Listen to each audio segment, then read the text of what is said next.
हापुड़ से है, जहां हापुड़ में झखेरा रहमतपुर के गांव में बिजली विभाग के संविदा कर्मचारी पैसे की उगाही कर रहे हैं। बता दें कि गांव के कुछ लोगों ने पहले भी बिजली वालों के खिलाफ अधिकारी से शिकायत कर रखी है, लेकिन आए दिन बिजली बिल के कनेक्शन काटने की बात कह के रात दिन पैसे मांग रहे हैं। बिजली विभाग संविदा कर्मचारी लोगों के घर से बिजली बताकर 100 रुपए से लेकर 1000 रुपए तक ले रहे हैं। वहीं पत्रकार के सामने ही संविदा पे कर रहे बिजली कर्मचारियों ने हमला बोला है कि जो आप लोगों से हो पाए वो कर लेना। जब ये लोग ऐसे शब्द का प्रयोग पत्रकारों के सामने कर सकते हैं तो आम आदमी तो उनके लिए कुछ भी नहीं है।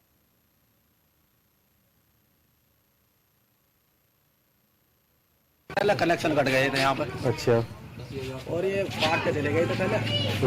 उसके बाद वहाँ में से कोई आया था, 100 रुपए लेगा, जोड़ के चले गए। फिर बाद में जोड़ने के 200 रुपए ले लिए, कनेक्शन काट दिए। पहले जोड़ के चले गए थे और आज फिर दोबारा आगे काटने के लिए पैसे लेके जोड़ दिए, उसके बाद फिर काटने को आ गए। यही है बस आज आगे इसी घर का। हाँ ये इधर भी है, इधर खंबे पे भी है, दोनों साइड में कटे थे कनेक्शन। पैसे कौन लेके गया? लाइनमैन थे जो जोड़ के गए थे। अच्छा, साथ में कोई अधिकारी भी है? नहीं, कोई अधिकारी नहीं। काटना है तो अधिकारी था, बाद में काटने में अधिकारी, जोड़ने में ये थे। पहले कनेक्शन कट गए थे यहाँ पर।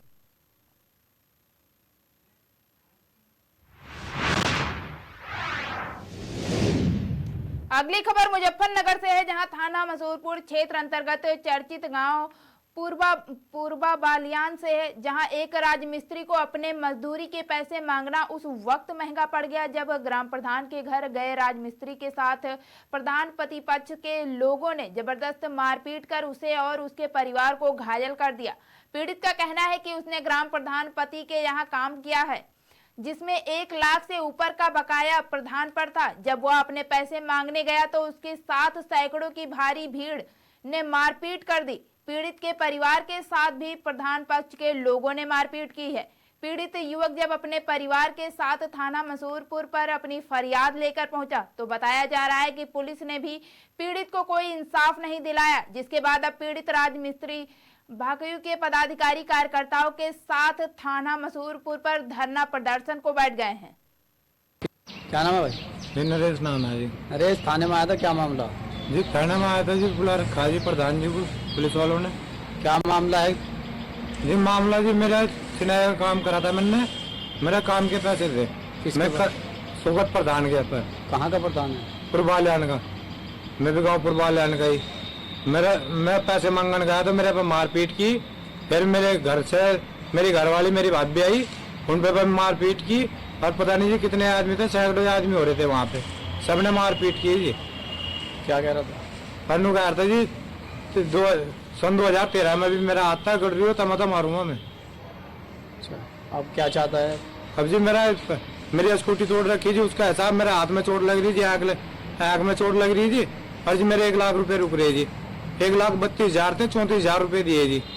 अब थाने में आया था, पुलिस ने क्या आश्वासन दिया? थाने में जी पुलिस ने आया, उनको बैठ टाइम बुला रहे उन्हें। क्या नाम है भाई?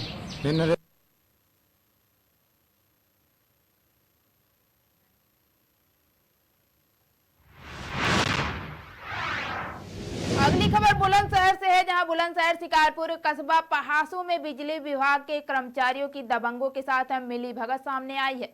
दबंगों के साथ मिलकर बिजली विभाग के जेई और कर्मचारी गरीब घर के सामने ट्रांसफार्मर खड़ा कर रहे हैं। गरीब व्यक्ति ने जनपद के सभी आला अधिकारियों से अपने घर के सामने लगने वाले ट्रांसफार्मर को रोकने के लिए न्याय की गुहार लगा चुका है। घर के सामने ट्रांसफार्मर लगने से छोटे छोटे मासूम बच्चों के साथ कोई भी घटना घट सकती है। आखिर बिजली विभाग घर के सामने ट्रांसफार्मर लगाने की क्यों जिद कर रहा है? गरीब व्यक्ति ने मुख्यमंत्री से न्याय की गुहार लगाई है। शिकारपुर के पहासू थाना के कस्बा पहासू के खंडार रोड का पूरा मामला है। मेरा नाम राजेश कुमार है जी। राजेश कुमार जी, तहसील आए, क्या समस्या है आपकी? समस्या ये है साहब, मैं खंडार रोड पहासू से रहने वाला हूँ। मेरे दरवाजे के बराबर में सर ट्रांसफार्मर लगाया जा रहा है। जो मेरे पड़ोसी हैं वो जिम चलाते हैं, दबंग प्रवृत्ति के लोग हैं। मैंने डीएम, एसडीएम, एसएसपी, जिलाधिकारी महोदय सबको मैंने शिकायत पत्र दे रखे हैं।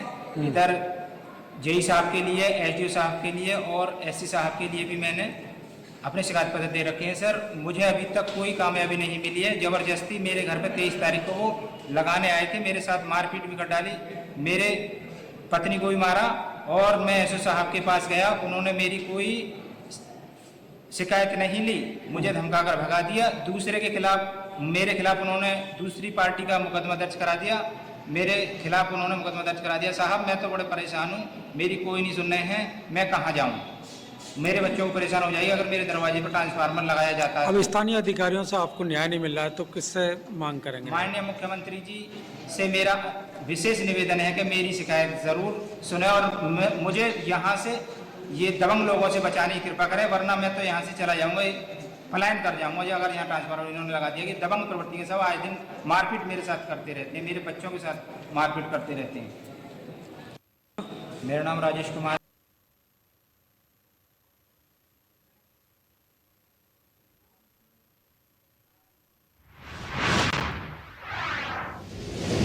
अगली खबर फर्रुखाबाद से है, जहां प्रशासन ने आज अतिक्रमण करने वाले दुकानदारों पर कहर ढाया है। बता दें कि जेसीबी से रोडवेज बस स्टेशन के पूर्वी गेट के निकट दुबे के खाना होटल के 3 सेट को ध्वस्त किया गया है। वहीं पड़ोसी की कोल्ड ड्रिंक की दोनों दुकानों को भी गिराया गया है। रोडवेज बस स्टेशन के सामने डग्गामार बसों का अवैध काउंटर भी हटाया गया है। अभियान चलाने से पहले प्रशासन ने व्यापारियों के साथ कोई बैठक नहीं की और आज अभियान के दौरान किसी व्यापारी नेता को बुलाया गया। कोई व्यापारी नेता भी अतिक्रमण करने वाले दुकानदारों की मदद के लिए नहीं पहुंचा। अभियान में सिटी मजिस्ट्रेट, सीओ सिटी, नगर पालिका के ईओ और शहर कोतवाल फोर्स के साथ डटे रहे। ये भी है जो बाइक लगाए रोड में खड़ी कर लेते हैं बाहर, तो अपनी भी और ग्राहकों की भी।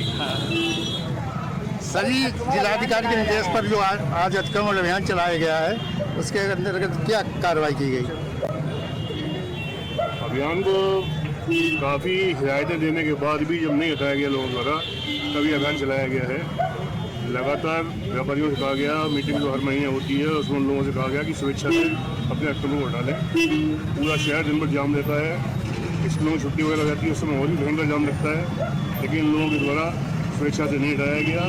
और 4 दिन 5 दिन से लगातार अनाउंसमेंट कराया गया कि अब भी हटा लें, तब भी नहीं हटाया गया। तब आज जाके पूरा फोर्स लेके सब कुछ लेके सब कार्रवाई की जा रही है। सामान जब्ती की कार्रवाई भी हो रही है और उसके अलावा पेनल्टी भी लगाई जा रही है, जुर्माना। सर जी, कई बार देखा गया अतिक्रमण हटने के बाद में पुनः अवैध अतिक्रमण कर लेते हैं लोग दुकानदार। इस बार कठोर रूप चेतावनी सबको दी जा रही है कि यदि पुनः ऐसा करते हैं तो पूरा जुर्माने की राशि भी बढ़ी हुई होगी और सामान भी जो है जब्त किया जाएगा वो किसी भी वापस नहीं किया जाएगा। कहीं ना कहीं सर अतिक्रमण के लिए ये बिजली के खंभे जिम्मेदार हैं, तो इसके लिए क्या कुछ आगे? इसके लिए तो पूरी प्लानिंग होगी कि सड़क किनारे इनको ले जाया जाए पीछे। अभी पहले शहर में रेलवे रोड पर इसको किया गया है, तो रेलवे रोड में भीड़ वगैरह सब आ गया है और पहले मॉडल रूप से रेलवे रोड में खंभे जो है बिल्कुल पीछे ले जाएंगे सड़क के नाले के पास। सर ये अधिकांश अतिक्रमण जो है लिंगीगंज में अधिकांश आधी सड़क फुटपाथ के साथ घेर दी जाती है। समस्या है सभी जगह है। अभी अभी मेन रोड लिया गया है इसको, इसके बाद जितने साइड के रोड हैं जो बाजार हैं उन पर भी कार्रवाई चलती रहेगी, फतेहगढ़ में भी कार्रवाई होगी। अभी तक कितने लोगों को जुर्माने कार्रवाई हुई है? अभी लगातार कर रहे हैं, चल रहा है, 4-5 लोगों ने किया चुकी है, पैसा वसूल भी कर लिया गया है। सर 3 साल लगभग होने आए रेलवे रोड निर्माण कार्य के लिए, अभी तक पूरा नहीं हो पाया, कब तक उम्मीद है? उसमें थोड़ी सी टेक्निकल समस्या थी, जो नाले का पहले एस्टीमेट बनाया गया था तो गलती से कम राशि का बन गया था, 1 बराबर गहराई का बना दिया गया था। लेकिन जब मौके बनाना शुरू किया गया तो पाया गया कहीं हमें ज़्यादा चौड़ाई चाहिए, कहीं ज़्यादा गहराई चाहिए, तो एक्स्ट्रा बेड इसलिए चाहिए था। तो उसके लिए बस्ता बना के भेजा गया, एक्स्ट्रा बेड स्वीकृत हो गया है शासन से। इसके अलावा जो खंभे हटाए जाने थे उसका भी पहले नहीं गया था बेड, टेंडर चल रहा बस्ता बन के वो भी स्वीकृत हो गया है। सड़क के लिए पहले शुरुआत हो चुका है, तो इस तरह से अभी रेल रोड की समस्या है वो पूरी तरह समाप्त है। सर शहर का थोक लिंजीगंज बाजार है किराने का, वहाँ पर काफ़ी चौड़ी रोड है और अतिक्रमण इतना हद हो गई है कि बिल्कुल 4 से 5 फीट रोड रह जाती है, दिन भर जाम रहता है। वहाँ पर कार्रवाई बड़ी करने की जरूरत है। आज से फिजिकल कार्रवाई, भौतिक कार्रवाई शुरू कर दी गई है और उसको लगातार जारी रखा जाएगा। ये भी है जो बाइक लगाए।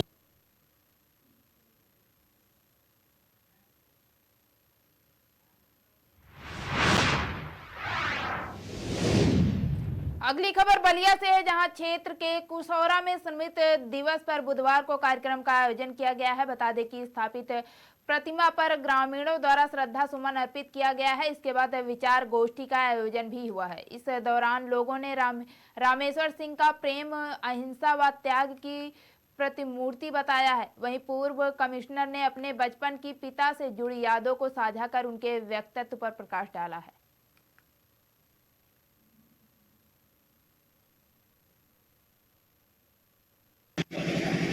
किस कार्यक्रम में आप आई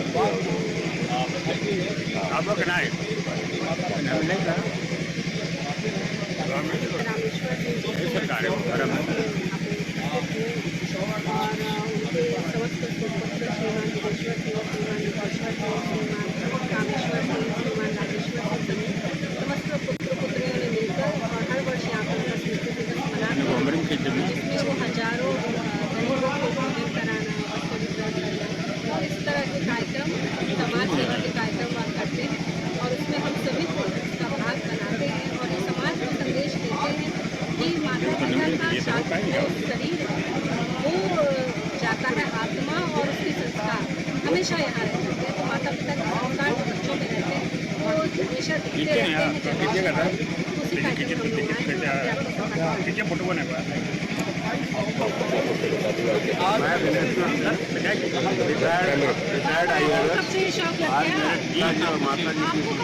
उपलक्ष्य हम लोग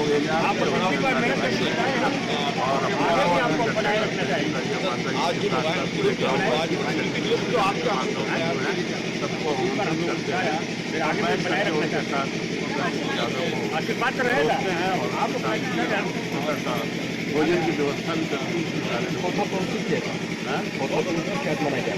कोई किसी नहीं है ये बेसिकली ना। आज मेरे पिताजी का देहांत हुआ था, माता जी का देहांत हुआ था।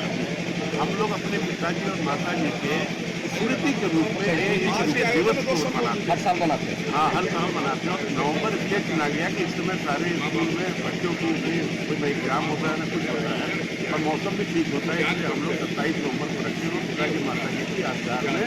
तो यहाँ सारे भाई बहन इकट्ठे होते हैं और बंधु बांधवों के साथ चर्चा करते हैं।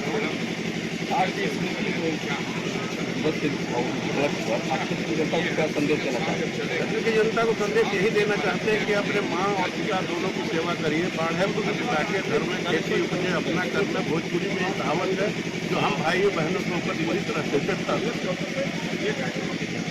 मैं दिनेश्वर सिंह, मैं रिटायर्ड IRS हूँ। Customs and central excise department में असिस्टेंट कमिश्नर से स्मृति दिवस के रूप में मनाते हैं। मेरे पिताजी और माताजी की आज स्मृति के रूप में हम लोग उसको मनाते हैं। सारे भाई बहन इकट्ठा होते हैं और इसी बहाने जितना पूरा परिवार हमारा एक साथ इकट्ठा हो जाता है। सभी छोटे बच्चे, बड़े बच्चे, जितने भी भाइयों बहनों के हैं सब आ जाते हैं और इसी के साथ अपने सारे बंधु बांधवों को, गांव के लोगों को, परिचित मित्रों को सबको बुलाते हैं, निमंत्रण देते हैं और एक भोज का आयोजन करते हैं और पिताजी की यादों को याद करते रहते हैं।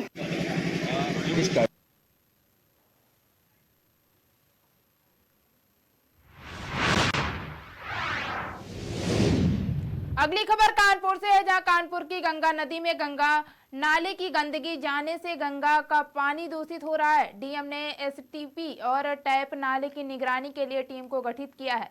जनवरी 2025 में होने वाले महाकुंभ को लेकर तैयारियां जोरों पर हैं। सरकार ने सभी विभागों को निर्देशित किया है कि गंगा में गिर रहे नालों को STP के जरिए प्रभावी ढंग से नियंत्रित किया जाए। कानपुर में अभी भी कई ऐसे टैप और अनटैप नाले हैं जो गंगा को दूषित कर रहे हैं। प्रदेश सरकार में नमामि गंगे योजना के तहत करोड़ों रुपए का प्रोजेक्ट से रानी घाट, मैसकर घाट, टपका नाला, सीसामाऊ नाला समेत अन्य नालों को टैप कराया था। विभागों की लापरवाही के चलते मां गंगा में सीधे तौर पर नाले गिर रहे हैं। गंगा जी में गंदगी को लेकर क्या कहना चाहेंगे? कहना बस यही चाहेंगे भाई जी कि जो सरकार जो यहाँ पर नियम कानून सब लाती है बस थोड़े दिन तक ठीक रहते हैं। जैसे अभी नमामि गंगे का कार्य हुआ था यहाँ पर, तो यहाँ पर जो भी कार्य था बस थोड़े दिन तक अच्छा लगा। घाटों का निर्माण सब कुछ नहीं, ठेकेदारों में कोई बात नहीं, बस वो अपने फायदे के लिए थोड़ा बहुत भाई जी देखते हैं। जैसे यहाँ पर है तो बताया डस्टबिन वहां पर रखवाइए, वहाँ इतनी गंदगी सुलभ शौचालय में जो यहाँ दर्शनार्थी आते हैं मंदिर में दर्शन करने, वो भाई जी वही हम लोग के घर में कहते हैं भैया वॉशरूम जाना है, तो चीज खराब लगती है कि इतना प्रसिद्ध मंदिर कानपुर में दैत्य काशी होने के बाद भी और यहाँ पर लोग घरों में वॉशरूम करने आते हैं, तो बड़ा गंदा लगता है कि मंदिर घाट है जहाँ पर नालियां भी बह रही हैं। अरे आप कहीं बता रहे, आप यही घाट ले लीजिए, आप कहीं तो बहुत दूर के सिद्धनाथ मंदिर जो इतना बड़ा मंदिर, उसकी नाली देख लीजिए, देखिए गंगा जी में जा रही सीधे डायरेक्ट, कोई सिस्टम नहीं है। अभी मंदिर का कॉरिडोर पास हुआ, उसमें भी कोई काम नहीं हो रहा, जिसके पार घर तोड़ दे रहा, तो कोई फायदा थोड़ी ना ऐसा कार्य करने का। जी सबसे पहले तो हम लोग अपने आप को मानेंगे भाई, कोई दूसरा तो गंदगी कर नहीं जाता है, करते तो हम ही लोग स्टार्टिंग। मगर यहाँ के ये है कि प्रशासन को भी देंगे भाई, अपने आप को भी जिम्मेदार बनाएंगे। पन्नी साइड में रखो, नहीं गंगा जी में इनको डालनी है, पहले फूल है उसको साइड में, मंदिर में भगवानों की मूर्तियां हैं सब आप साइड में रखिए, जो बना है उसको मट्टी से दबा दिया जाता है, लेकिन नहीं सब गंगा जी में डालेंगे। तो जिम्मेदार तो एक तरीके से हम ही लोग हुए सब भाई, हम आप हुए। गंगा को स्वच्छ करने भाई यही कह सकता हूँ, जो पन्नी अन्नियां हैं सब साइड में रखिए, और जितनी भी यहाँ की टेंडरियां, सबसे पहले तो जो टेंडरियों का पानी जाता है इसको आप वाटर प्लांट में डलवाइए, पीछे जल निगम है वहां पर वाटर प्लांट है, आप उसमें पहले पानी प्यूरिफाई करवाइए, उसके बाद गंगा जी में डायरेक्ट, ऐसे पूरा डायरेक्ट पानी गंगा जी में जा रहा है, तो इससे गंगा भी दूषित होती। दूसरी बात, जो हम लोगों के घरों में समरसेबल का पानी आता है वो भी फिर गंदा आने लगता है भाई जी, तो जिम्मेदार हम और आप दोनों हुए इसके।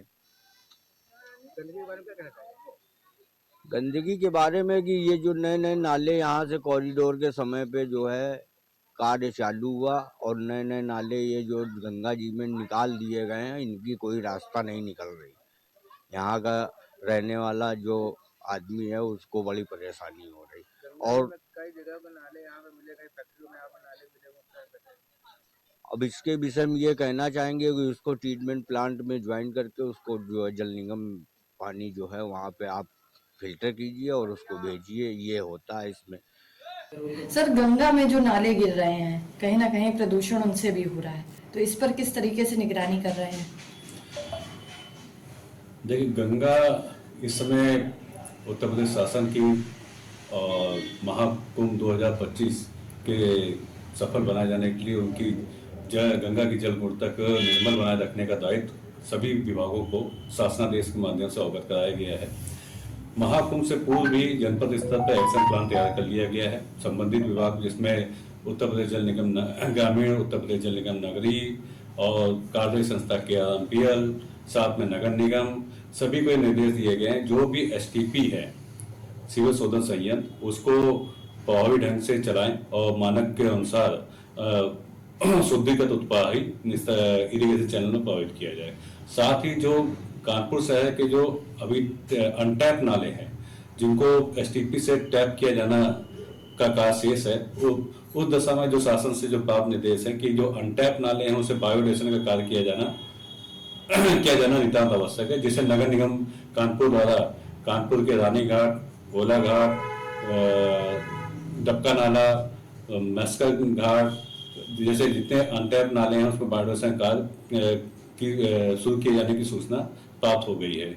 इसको क्रॉस चेकिंग करने के लिए संयुक्त टीम बनाए जाने की भी कार्रवाई कर रही है ताकि ये इम्पैक्ट एनालिसिस किया जा सके कि बायोडेशन जैविक उपचार से पूर्व और जैविक उपचार के बाद कितना BOD का लोड उस नाले में कम हुआ है और उससे और कितना इम्प्रूव किया जा सकता है। सर तो कब से ये प्रक्रिया शुरू हो जाएगी और इसको शुरू होने में अभी कितना टाइम लगेगा? देखिए, बायोडेशन का कार्य नगर निगम द्वारा किया जा रहा है। ये प्रक्रिया मिड अक्टूबर के से ही प्रारंभ कर दी गई है। अब क्योंकि इसमें BOD का लोड और कितना घटाया जा सकता है वो उसके एनालिसिस रिपोर्ट पर डिपेंड है। क्षेत्रीय प्रयोगशाला उत्तर प्रदेश प्रदूषण नियंत्रण बोर्ड द्वारा जितने भी अनटैप नाले हैं उनके पूर्व और बाद के सैंपल आज से 3 दिन पहले विड्रॉल किए गए हैं, जो जिसके 5 दिन बाद रिजल्ट हमारे सामने आएंगे। इसके बाद ही इस पे आगे की कार्रवाई बनाई जाती है। सर फैक्ट्रियों ट्रेनरियों का जो पानी जा रहा है महाकुंभ को लेकर, उन पे क्या दिशा निर्देश दिए गए? जाजमऊ में गंगा नदी के 50 मीटर के दायरे में एक ट्रेनरियों का क्लस्टर है जिसे जाजमऊ कहते हैं। जाजमऊ में प्रधानमंत्री महोदय द्वारा और मुख्यमंत्री महोदय द्वारा 20 MLT CDP की शुभारंभ कर दिया गया जो 8 अगस्त 2024 से संचालनरत है। ये CDP केवल ट्रेनरियों के उफलन को ट्रीटमेंट करने के लिए ही संचालित की जा रही है। फिर भी सतर्कता पॉइंट से उत्तर प्रदेश शासन ने माघ मेला के दौरान जो रोस्टर अवधि डिसाइड की है उसके बीच सारी ट्रेनरियों में उस समय गीला काम बंद किए जाने के निर्देश स्पष्ट दिए गए हैं, जिसके सतत निगरानी हेतु जिलाधिकारी द्वारा 8 टीमों का गठन किया गया, जिसमें 6 टीमें जाजमऊ में, 2 टीमें अदर इंडस्ट्रियल एरिया में, और एक अतिरिक्त 9वीं टीम जो आपके एसटीपी और टैप अनटैप नालों की निगरानी करेगी। ये इस समिति का गठन जिला अधिकारी महोदय द्वारा किया जा चुका है। गंगा जी में